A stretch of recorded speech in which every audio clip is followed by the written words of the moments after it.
If you've been learning English for years but still feel stuck and you're frustrated because nothing seems to work, this video is going to change everything because I'm going to share 4 powerful laws that will transform how you learn English forever. But before we dive in, if you want real progress, hit that like button and subscribe because what you're about to learn is pure gold.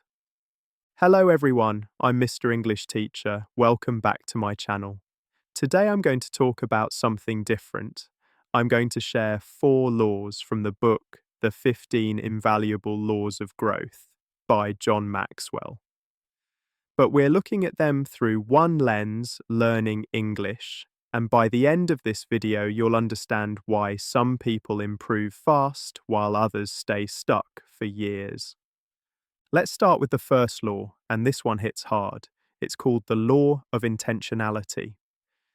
Intentionality means choosing to grow on purpose, and many people want to speak English well. They want confidence, they want fluency, but wanting is not enough. Let me ask you right now, are you actually growing in English or just hoping to grow? Many learners believe time will improve their English. They think, I studied for years, so I should be good. But here's the truth. Time doesn't improve your English. Practice does, intentional practice. Growth doesn't happen by accident. It happens when you decide to make it happen, and this is called intentional growth. You choose to learn, you decide to practice, you decide to continue even when it's hard. Many learners say, I learned English at school, but they never spoke, they never listened daily, they never used it in real life, and learning a language is like learning to drive. You can read about driving for years, but if you never drive, you'll never feel confident. English is the same, you must use it, and intentional learning means English becomes part of your daily life. You listen while you walk, you read simple English every day, you speak even when sentences aren't perfect because mistakes are normal. Silence is the real problem. Many learners are afraid of mistakes. They think people will laugh. They think their accent is bad, so they wait, but waiting doesn't help. Speaking helps. And if you're realizing you've been waiting too long, comment, no more waiting, because that's intentionality. John Maxwell explains that growth is not automatic. If it was, everyone would be fluent, but some people live in English-speaking countries for years and still can't speak well. Why? Because they didn't choose intentional growth. They heard English but didn't listen carefully. They studied grammar but didn't use it. They learned words but didn't repeat them. Let me give you an example. 2 people want to improve. Person 1 watches English videos with subtitles in their language. They enjoy it but don't learn deeply. Person 2 listens to simple English podcasts daily, listens again and again. After 1 month, person 2 understands more. After 6 months, the difference is huge, and the difference isn't intelligence, it's intention. Many say, I want fluency, but don't decide when to practice or how to practice. And fluency doesn't come from hope, it comes from habits. When English becomes a habit, growth becomes natural. And John Maxwell says growth starts when you move from I hope to I choose. That's powerful. I hope my English improves becomes I choose to listen every day. Hope feels good, but choice creates change. Let me say this clearly. If you want your English to change, your daily actions must change. Not next year, today. And 1 minute today is enough to start. And if this resonates, hit that subscribe button because we're just getting started.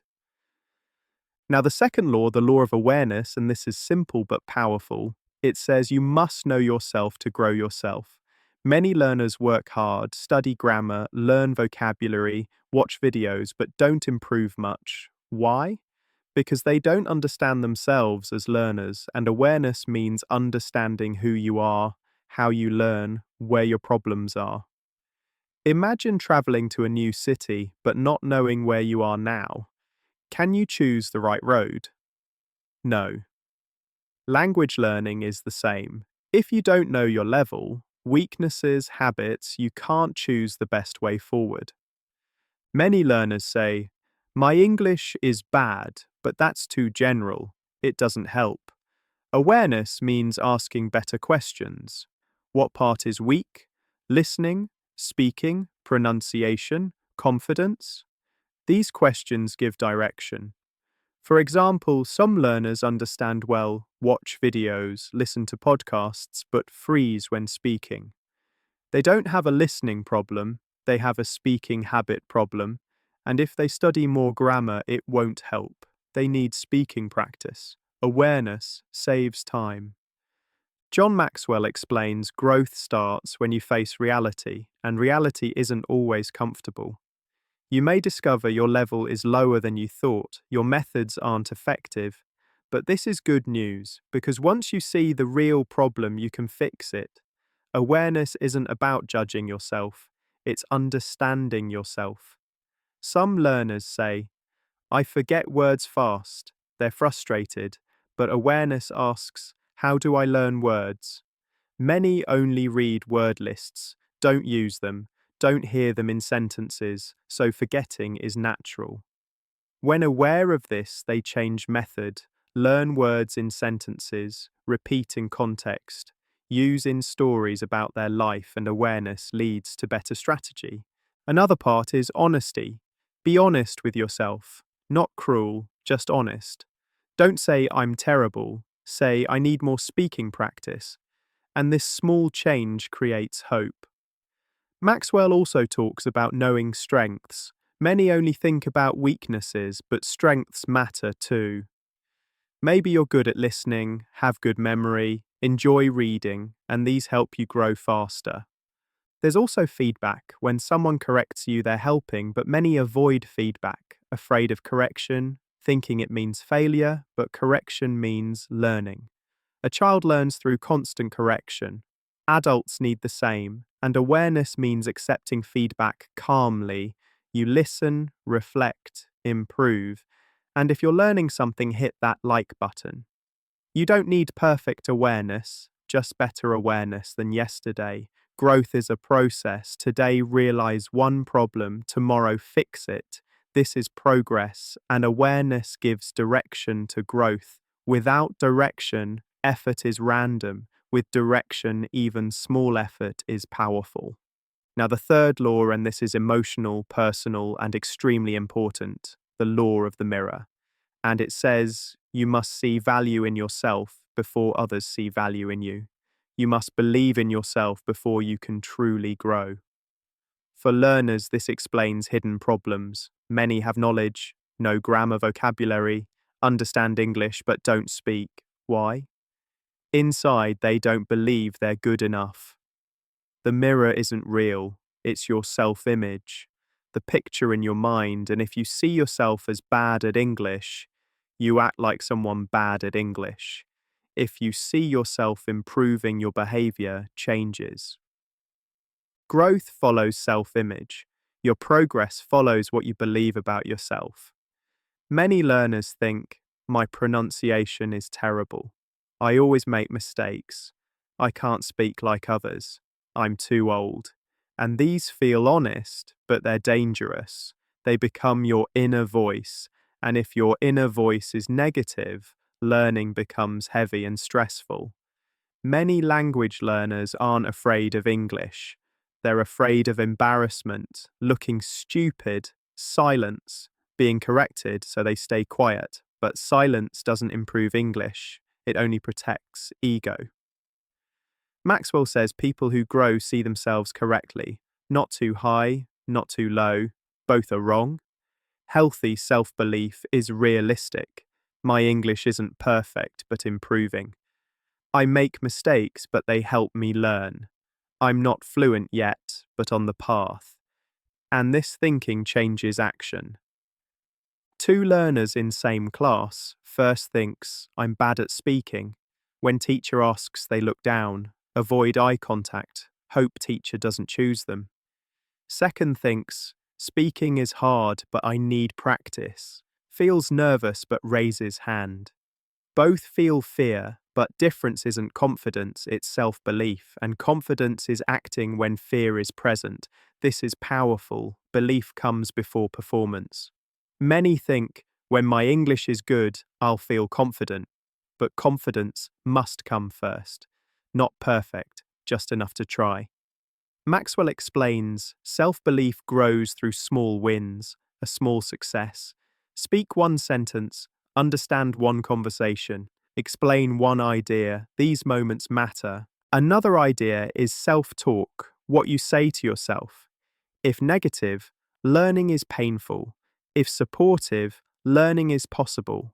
Don't say, my English is perfect. Say, I'm learning and learning takes time. Many compare themselves to others, and comparison is dangerous. You don't know their history, how many years they practiced, how many times they failed. When you compare, you feel smaller. Maxwell says, compare yourself to your past self. Can I understand more than last year? Say more than last month. Am I less afraid? These build healthy confidence. The mirror you look into daily matters. If it shows failure, you stop. If it shows progress, you continue, and fluency isn't only a language skill, it's psychological. If your mind is tense speech blocks, if calm speech flows, and this is why believing helps pronunciation, fluency, confidence. Listen to your inner voice. When thinking about speaking, what do you say? Is it kind, patient, or critical? If critical, change it. Instead of I'm terrible, say I'm learning. Instead of I always fail, say I'm improving slowly. And small changes create big results. Now the fourth law, the law of reflection. And this says learning isn't only doing, it's also thinking. Reflection means stopping to think about what you did, what worked, what didn't. Many believe more time equals more progress. If I study harder, I'll improve faster, but not always true. Sometimes learning without reflection becomes mechanical. Like a machine without thinking, you repeat exercises, finish lessons, complete books, but don't understand why not improving, and reflection gives meaning to practice. Many study for years, attend classes, use apps, watch videos, but feel stuck. Same mistakes appear when speaking, same parts difficult when listening. Why? Because never stop to reflect.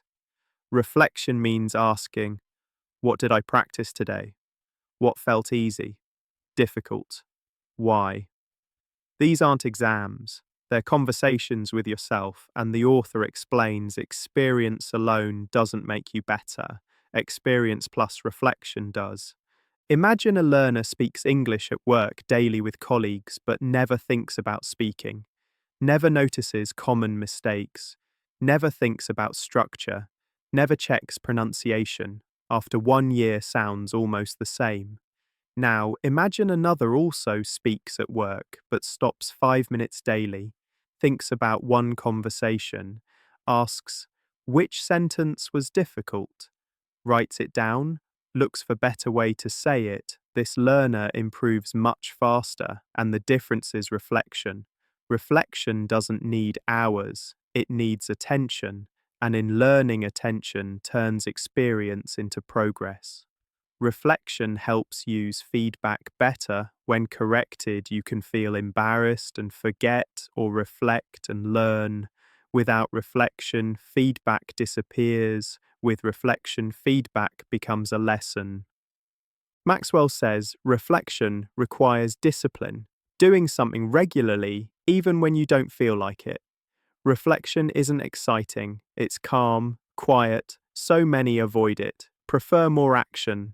But without reflection, same mistakes return. Reflection also helps motivation. When stuck, motivation drops, but reflection shows progress. Last month couldn't understand this, now I can, not fluent but better. And these create motivation. Reflection should be regular, not once a year. Small reflection often creates big change. After a lesson, think 2 minutes. After conversation, replay one sentence. After listening, ask, what helped me understand? These are powerful. Reflection isn't overthinking, it's calm, constructive, helpful, forward looking, not blaming yourself, guiding yourself, and there's also reflection on success. Many reflect only on problems, but success matters too. If something worked, ask why. Reflection helps keep what works. And this brings us to the end. We talked about intention, awareness, self-belief, reflection, all work together. Remember, learning isn't magic, isn't talent. It's intentional, thoughtful growth. And if you apply these, your English grows slowly, naturally, powerfully. So guys, I hope you got massive value. If you did, smash that like, subscribe, and comment which law hit hardest. Growth doesn't happen by accident, it happens by choice. I'm Mr. English Teacher. See you next video. Take care. Goodbye.